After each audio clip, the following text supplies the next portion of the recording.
Povo abençoado, a paz de Deus, que Deus abençoe, que na sua infinita misericórdia e graça Ele superabunde em cada coração, em cada família e em cada lar. Como vocês estão? Espero que todos vocês estejam bem. Vamos para o capítulo, né? Após um bom tempo ter passado, vamos para o capítulo aí de Ivan, capítulo 14. Mas antes, como sempre, nós vamos orar e vamos também para o devocional. Não se esqueçam, se inscrevam no canal, curtam, compartilhem, porque isso ajuda a propagar a palavra do Senhor, né?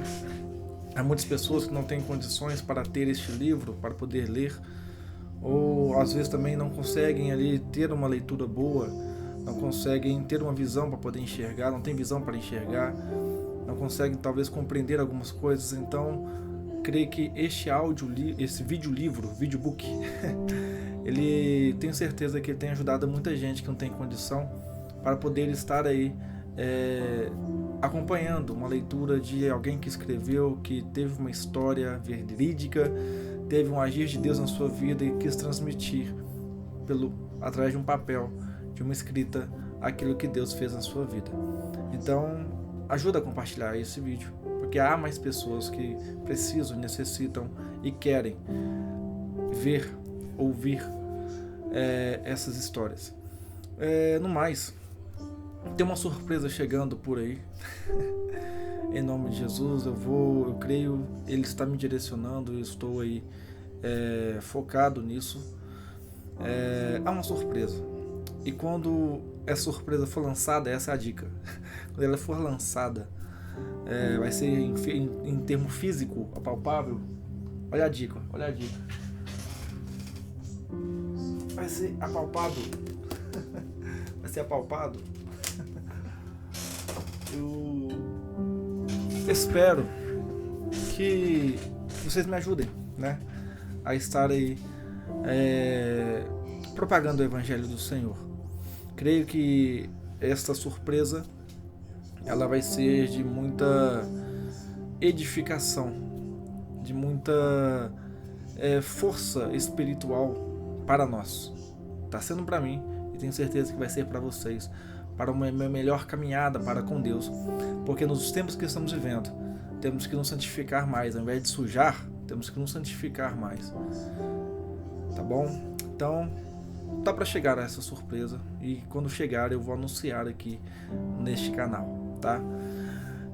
Creio que também devo pronunciar também no Spotify. Para quem me segue no Spotify, devo também anunciar lá quando estiver próximo aí de estar lançando, e também no Instagram, né? Tá aí no card aí do YouTube aí, no canal, tá aí o meu link do Instagram, tá no link, eu não sei se deixei no link aqui, mas tanto faz.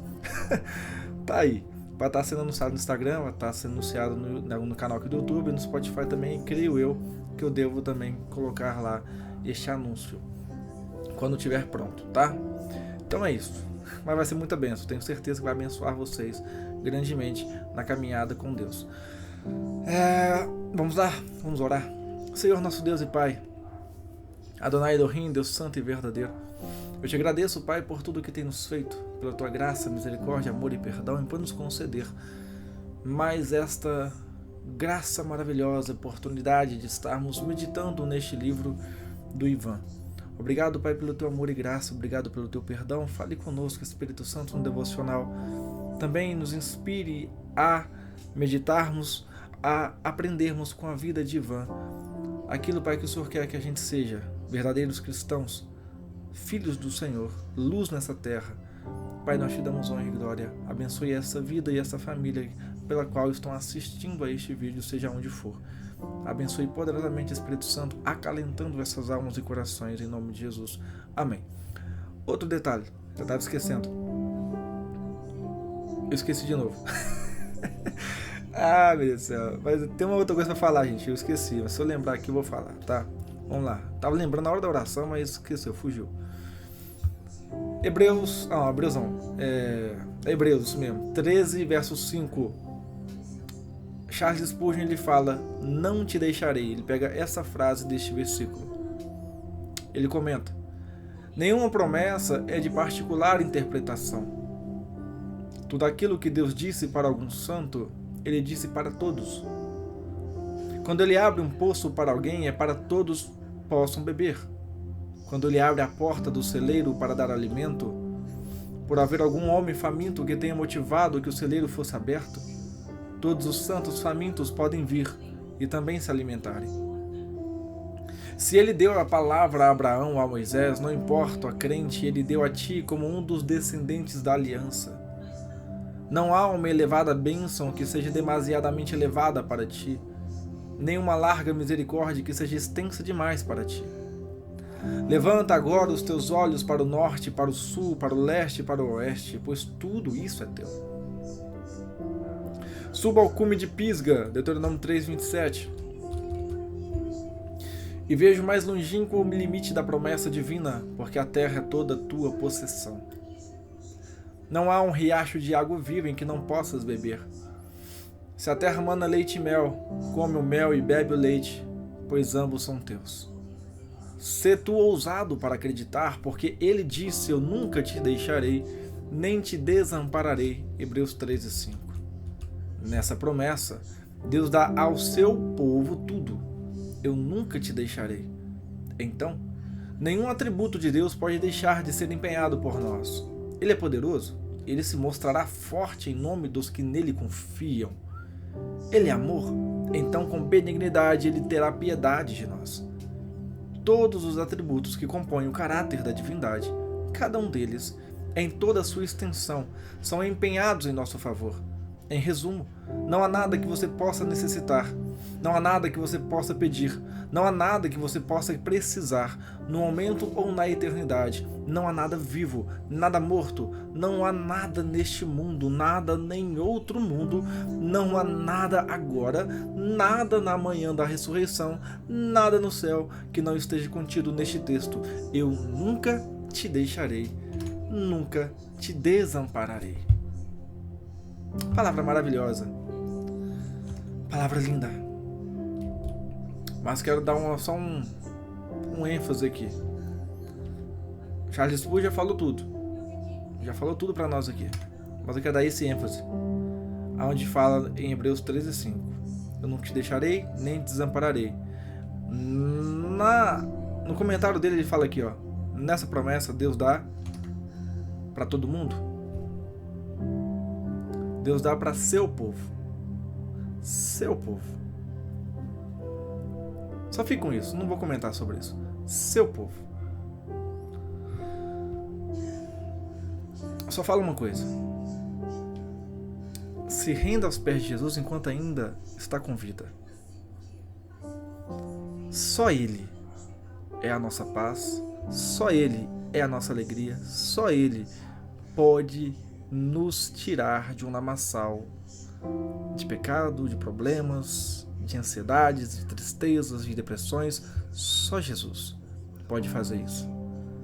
Enquanto você não reconhecê-lo como seu Senhor, continuará vivendo neste lamaçal de pecado, drogas, bebidas, de tristeza, de angústia, de depressões, de maus pensamentos, alma batida. Enquanto você não se render aos pés de Cristo, continuará dessa forma. Só Ele pode te libertar. Só Ele pode te livrar dessas aflições, deste mal. Então, não te deixarei. Eu nunca te deixarei. É para aqueles que têm Jesus no seu coração. Porque Ele vai estar sempre habitando ali com você. Em todo momento da vida, Ele nunca te deixará. Em todo momento da sua vida, Ele nunca te abandonará. Porque você está nele e Ele em você. Aceite Jesus enquanto é tempo. Olha a dica. Vamos lá? Ivan. Lembrei. Falei de Ivan, lembrei que eu ia falar aquela hora. Ô povo abençoado, eu pretendo fazer, eu vou colocar um anúncio no YouTube aí, no canal, do dia que eu vou fazer uma live. Creio que o YouTube vai me permitir, tem 1.000 inscritos, fazer uma live com o último capítulo. Eu vou ler o último capítulo ao vivo, com vocês aí comigo e participando. Então, vai ser bacana, né? O último capítulo do Ivan, lendo aí ao vivo, com vocês aí ao vivo aí. E vamos aí juntos, né? Vocês podem comentar durante a leitura. O que eu faço aqui para poder ler, talvez eu passe pro celular o PDF, e eu leio e fico ativo aí, ou então vejo no celular aqui os comentários, né? Enquanto eu tô lendo. Aí coloco aqui o celular no cantinho e aí fico lendo aqui, olhando os comentários. Pra gente poder ter essa troca, né? Troca de pensamentos aí em Cristo, tá? Tá bom, gente? Então eu tô pensando em fazer isso aí e vou fazer. Se o YouTube permitir, porque eu acho que permite sim. Eu acho que 1.000 inscritos já pode fazer uma live já. Então, YouTube permitindo, lançarei o card aí de aviso do dia, da hora que nós faremos essa leitura ao vivo do último capítulo do livro de Ivan, tá bom? Porque esse aqui é o penúltimo, tá bom, gente? Vamos lá? Legal, né? Vamos lá. Provérbio russo: o que já é certo não pode tornar-se mais certo. No momento em que recebeu o triste telegrama, Joanna Konstantinova tomou a deliberação de não se comover. Era como se tivesse sido atingida por uma bala de canhão, e houvesse restado tão pouco dela que, se começasse a chorar, as energias que ainda possuía se escoariam. Mandou uma das crianças ao campo à procura do seu marido. O outro filho, tão aterrado quanto o primeiro, correu ao seu chefe para avisar que não iria ao trabalho nesse dia. Joanna tentou concentrar-se e coordenar os pensamentos. Havia muitas coisas a serem feitas, algumas providências deviam ser tomadas se fossem requerer o corpo de Ivan. Seus olhos permaneceram secos durante o trajeto até Kursk. Os campos que ladeavam a estrada de ferro estavam banhados pelo brilho amarelo do escaldante sol de julho. Ela se espantava de Semyon conseguir ficar contemplando uma paisagem tão clara por tanto tempo. Estava certo que ele, sendo o filho mais velho, os acompanhasse para auxiliar nos preparativos, mas ela preferia que não tivesse vindo. Era terrível não poder desabafar com Vasily quando seu coração se comprimia de dor. O filho acreditara piamente na informação dada pelo exército e procurava imaginar os detalhes do afogamento, às vezes fazendo conjecturas com angustiantes, olhando fixamente o panorama. Como poderia ele ter se afogado tendo amigos por perto? Por que não conseguiram fazê-lo reviver? Por que tinha de acontecer um acidente tão trágico destes? Nestes instantes, Joanna fitava o marido, numa cólera desesperada. Será que não sabiam que um rapaz de uma aldeia como Volontirovka não tinha meio de aprender a nadar? Toda a família estava bem a par do fato de que Ivan não sabia nadar. Mesmo ele nunca tivesse escrito carta alguma, que nunca tivesse gozado aquela licença em casa e, portanto, não lhes tivessem relatado o que se passava, mesmo assim, todos eles perceberiam que havia alguma coisa errada com aquela história de afogamento. Joanna ficou admirada com o tamanho da cidade de Kiev, suas ruas repletas de marinheiros e soldados, o cheiro de peixe, os piados agudos das gaivotas cortando os ares e misturando-se aos ruídos do tráfego. Seu rosto magro mostrava-se afogueado pelo calor, intensificado pelo uso da vestimenta preta. Seu marido e filho se locomoviam desembaraçadamente pelas ruas congestionadas. Ao se dirigirem para o ponto do ônibus, que lhes fora indicado por um transente que os levaria ao quartel, transente, não pensara que iria se entrevistar pessoalmente com o coronel Malsim. Mas agora, enquanto ele lhes falava, segurava-se ao braço de Vasily, sentindo a mente girar em torvelinho. Mas certamente eles aceitariam uma xícara de chá. Havia algumas medidas a serem tomadas, mas seu filho Semyon poderia cuidar disto. O exército desejava poupar os pais aflitos o máximo possível. O choque fora tão terrível. O coronel também parecia ter sofrido um rude golpe. Com espanto, Joanna observou que suas mãos tremiam e seu rosto estava bem escovado. Ele cumprimentou Semyon com um aperto de mão, no visível empenho de demonstrar cortesia. Então ele era membro do Komsomol de sua cidade. Excelente. Um bom rapaz ele. Poderia cuidar das formalidades militares para que seus pais descansassem um pouco da longa jornada. Malsim deu alguns passos em direção ao seu gabinete, em companhia de Semyon, mas voltou-se e parou hesitante diante do casal. Durante um breve momento pairou entre eles uma forte sensação de constrangimento, mas, por fim, ele indicou com um ligeiro movimento de cabeça um grupo de cadeiras na saleta de espera. Joanna sentou-se juntamente com o marido, sentindo-se ainda meio apreensiva. A voz do coronel soava rouquenha, sem dúvida, pelo excesso de cigarros e pela fadiga. Ela teve um pouco de dificuldade para ouvi-lo e entender sua linguagem, quando voltou a falar-lhes, um cigarro ardendo entre os dedos. Camaradas Vasily e Joanna Moisseff, há uma coisa que quero lhes contar. Abaixou mais a voz e prosseguiu gaguejante. Eu me achava presente quando seu filho morreu. Ele lutou contra a morte. Demorou a morrer, mas morreu como um cristão. A última palavra ficou como que suspensa no ar. Ela fitou o homem estupefata. Será que entendera bem? Que coisa mais estranha para ser dita por um oficial do Exército Vermelho. O tom firme de seu marido quebrou o silêncio. Agradecemos por ter nos contado isto. Não temos qualquer dúvida a este respeito. O Senhor, nosso Deus, é fiel até a morte. Malsim virou-se e caminhou para sua sala nervosamente. O que se passava com ele? Por que sentir o impulso de mencionar aquilo acerca de Ivan Moisseff? Ele morrera afogado? Devia conservar isto em mente. Tinha que se concentrar neste ponto. Quando voltasse para casa, comentaria com Galina. Desabafaria com ela, contando-lhe tudo. Cerrou a porta e fitou Semyon. Quanto a este, não havia incertezas acerca de sua ideologia política, já que pertencia à Liga Comunista Jovem. Teria que explicar-lhe bem suas responsabilidades. Malsim respirou fundo e acendeu outro cigarro. Uma cálida brisa noturna soprava pela janela entreaberta do trem, ao regressarem para Volontirovka. Joanna não se surpreendeu de Semyon não lhes relatar nada de sua longa entrevista com Malsim. As luzes do carro transformavam as vidraças em espelho e ela viu o rosto de seu filho refletido nelas. A pequena lua crescente no céu escuro era como uma foice sobre sua cabeça. O vagão estava cheio de pessoas cansadas que retornavam de férias, algumas pendendo a cabeça de sono, outras oferecendo aos companheiros de viagem fatias de frios ou de queijo que retiravam de seus farnéis. Mas Semyon mantinha-se ereto, fitando a escuridão da noite que caíra. Uma mecha de cabelos tombou-lhe na testa, mas ele não se moveu. Uma vez apenas afastou o olhar da janela e fitou seus progenitores, primeiramente o pai inclinado em oração e depois a mãe. E novamente voltou-se para a janela.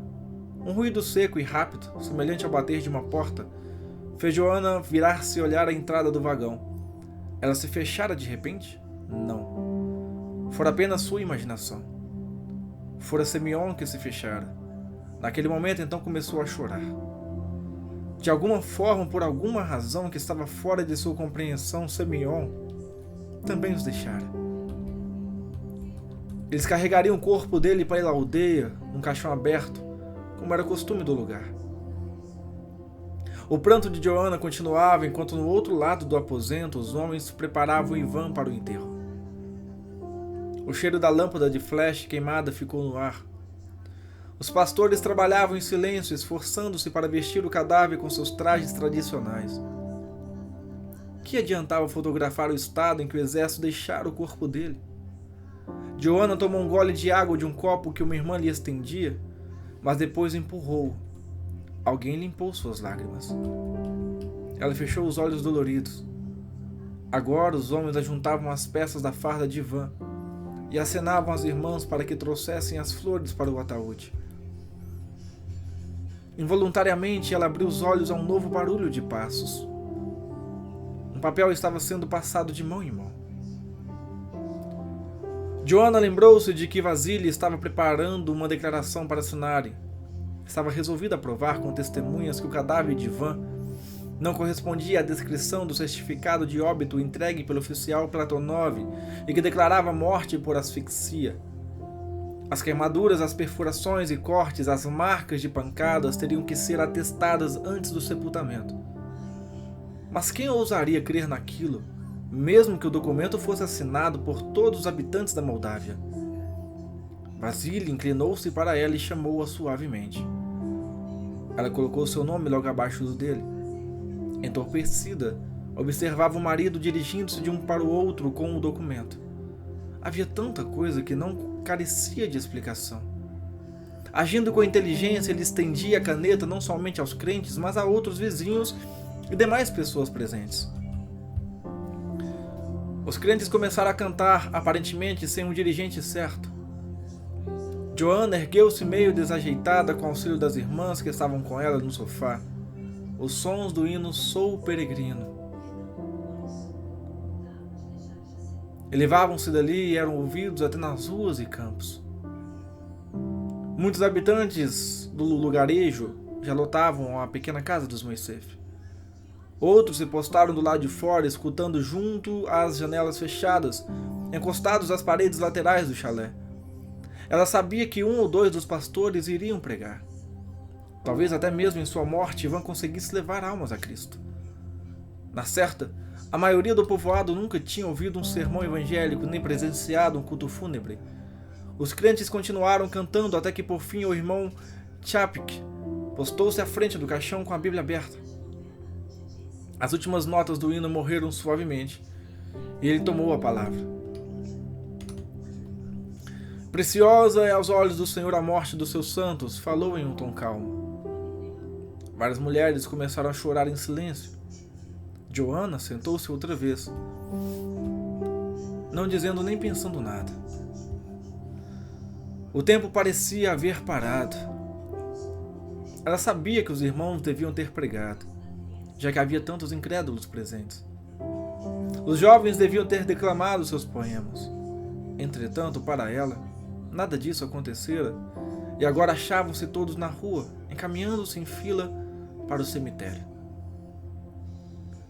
Seguindo atrás do caixão ao lado do marido, sentiu o clarão do sol cegar sua vista.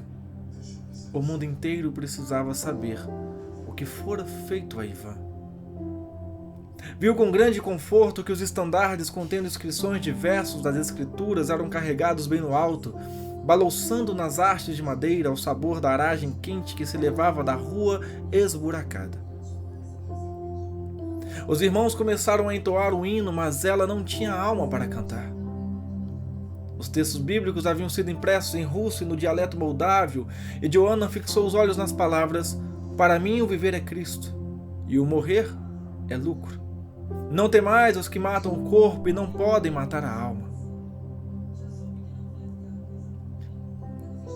Aquilo seria como um atestado para a cidade e para o país de que eles não eram tão ignorantes, que não soubessem o que se passara. Vi debaixo do altar as almas daqueles que tinham sido mortos por causa da palavra de Deus. Que os versos proclamassem em altos brados o que eles não podiam dizer. O cortejo fúnebre foi descendo lentamente, atravessando a aldeia em direção ao cemitério, atraindo grupos de trabalhadores para fora dos campos e tirando os velhos de dentro dos chalés. Seu filho, Volodya, ia à frente de todos, carregando de encontro ao peito uma foto de Ivan, tirada quando viera de licença. O rosto dele parecia fitar os espectadores com uma expressão eloquente, como se desejasse comunicar-lhes um pouco da sabedoria cristã. Alguns dos lavradores se reuniram ao séquito, pois, afinal de contas, o morto fora um soldado, e seu funeral era um acontecimento incomum. Os pastores caminhavam juntos, cantando, e as duas únicas Bíblias já bem usadas eram portadas reverentemente, uma em mãos de Fyodor Gorytoy, o mais velho deles, e a outra nas de seu primo Piotr, a cabeça e a barba branca dos anciãos, rebrilhando à luz do dia. No canto do cemitério, onde a cova fora aberta, havia um pequeno aglomerado de árvores. A longa fila se desfez, o povo se espalhando à sombra delas, todos curiosos apertando os olhos a fim de protegê-los da luz do sol. Os crentes ainda cantavam. O pastor Sherlock abriu a Bíblia e pregou novamente, dirigindo os olhos, vez por outra, ao grande número de trabalhadores das fazendas adjacentes e aos velhos e criancinhas que o escutavam. Havia um quê de inexorável na progressão dos eventos. De repente, Joana agarrou o braço do marido. Naquele momento, a tampa do caixão, ostentando o selo do exército que fora rompido, era recolocada sobre o esquife e este baixado à terra. Agora eles cantavam ao lar eterno. Olhando por sobre as cabeças inclinadas, ela contemplou dolorosamente seus filhos mais jovens que choravam.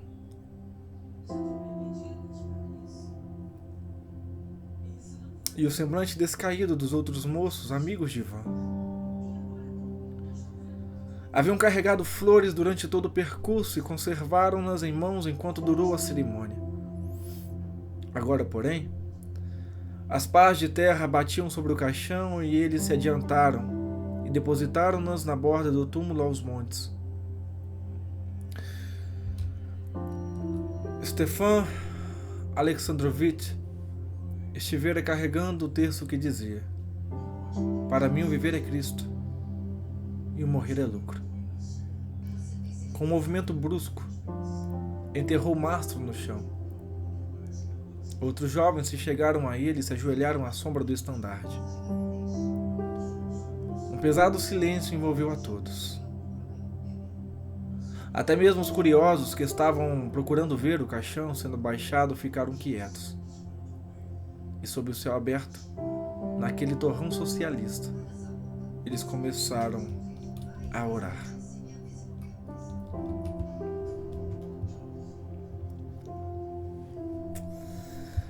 Ai, ai. Sinceramente, não tem como a gente não sentir a dor. Por mais que seja uma história que já passou, um acontecimento que já ocorreu, mas não tem como não sentir o pesar. Um pouco, 1% do pesar do que eles passaram naquela ocasião. Eu costumo dizer que quando eu leio a Bíblia, quando eu leio histórias assim, eu entro lá dentro, eu entro na história, eu navego lá dentro. E quando eu vou lendo, eu vou pensando, vou estar imaginando o que vai sendo descrito ali naquela cena. Imagina a dor daquela mãe, sem saber ao certo o que ocorreu com o Ivan, e tá lá enterrando o filho, e eles sem saber o que aconteceu, com dúvidas na cabeça, sem saber ao certo como foi que seu filho chegou a ir a óbito. Mas de uma coisa eles tinham certeza: o filho deles serviu a um propósito divino. E foi bem recebido, assim como Estevão, Jesus estava à direita do Pai, de pé para receber Estevão, assim também eu tenho certeza que Jesus estava de pé para receber Ivan lá no céu. Jesus, ele honra aqueles que o honram nessa terra. Ivan honrou a Deus nessa terra durante a sua estadia aqui. Foi um bom cristão. Foi um verdadeiro servo de Deus. Amou a Deus acima de todas as coisas e amou ao próximo como a ele mesmo. Ivan foi um servo de Deus. Eu, sem sombra de dúvida, tenho certeza que lá no céu, quando no ato da morte dele, ele foi se esvaindo, Jesus já estava de pé ao lado do Pai, sorrindo para Ivan, para o recebê-lo.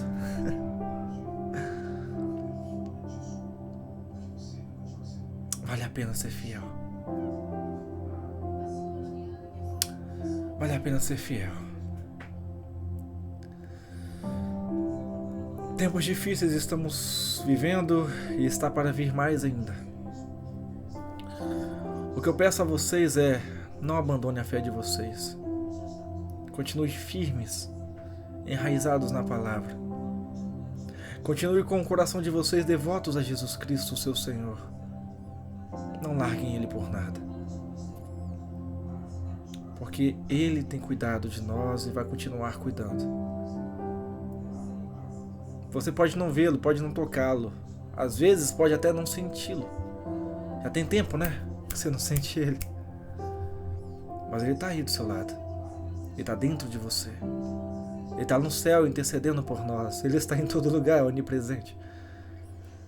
Ele está conosco. Assim como ele honrou Estevão, os mártires, os profetas, os apóstolos, ele honrou Ivan, ele vai honrar aqueles que são fiéis para com ele.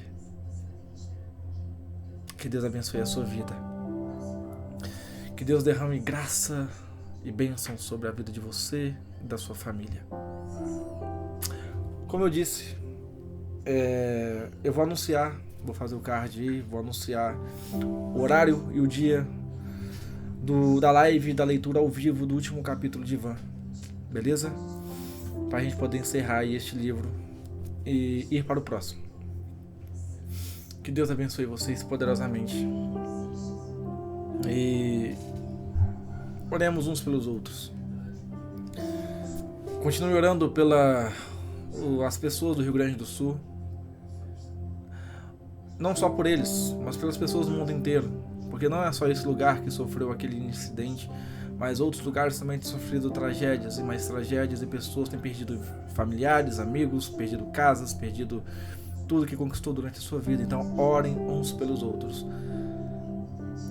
Porque quanto mais oramos pelo próximo em amor, oramos mais pelo próximo do que por nós mesmos, Deus, ele sorri do céu, vou usar um termo alegórico aqui, ele sorri do céu e ele nos abençoa com a sua imensa misericórdia e bondade, tá? Grandioso Senhor, mais uma vez te damos graças, ó Pai, por essa leitura e por este ensinamento que tivemos, ó Pai, ao saber que para ser um Deus, termos o Senhor conosco em todo momento, nós temos que estar com o Senhor. Que possamos a cada dia, Pai, buscar nos santificar mais, buscar a Tua face, estarmos mais próximo do Senhor, ó Deus, em todo momento. Que a nossa vida seja uma vida cristã genuína, Pai. Que o mundo veja o Senhor em nós. Muitos podem nos caluniar, podem nos ofender, podem nos abater. Mas a nossa fé não está enraizada no que fazem a nós, mas está enraizada no Senhor. A nossa alegria está no Senhor, a nossa paz está no Senhor. Que venhamos continuar sendo firmes nesta fé que o Senhor nos concede. Te damos honra e glória e te agradecemos, ó Pai, abençoe este lar e esta família. Pessoas que estão enfermas venham ser curadas, em nome de Jesus, se o Senhor assim quiser, o Senhor pode realizar a cura, a libertação, a salvação, em nome de Jesus é o que clamamos ao Senhor. Que haja paz do Senhor, que excede todo entendimento em cada vida, em nome de Jesus. Amém. Que Deus abençoe e até a próxima. Vou fazer o card e participe comigo da leitura ao vivo aí do livro do Ivan. Vou falar a data ainda, vou marcar lá para a gente poder estar tendo essa troca aí abençoada no Senhor. Não é para perguntas bíblicas, só refrisando, não é para ficar fazendo perguntas bíblicas, é para a gente focar no livro, no final do livro, e aí ter essa troca aí sobre o livro, sobre o final aí do livro aí, sobre a caminhada de Ivan, tá bom, gente? Deus abençoe, um grande abraço para vocês, fiquem com Deus.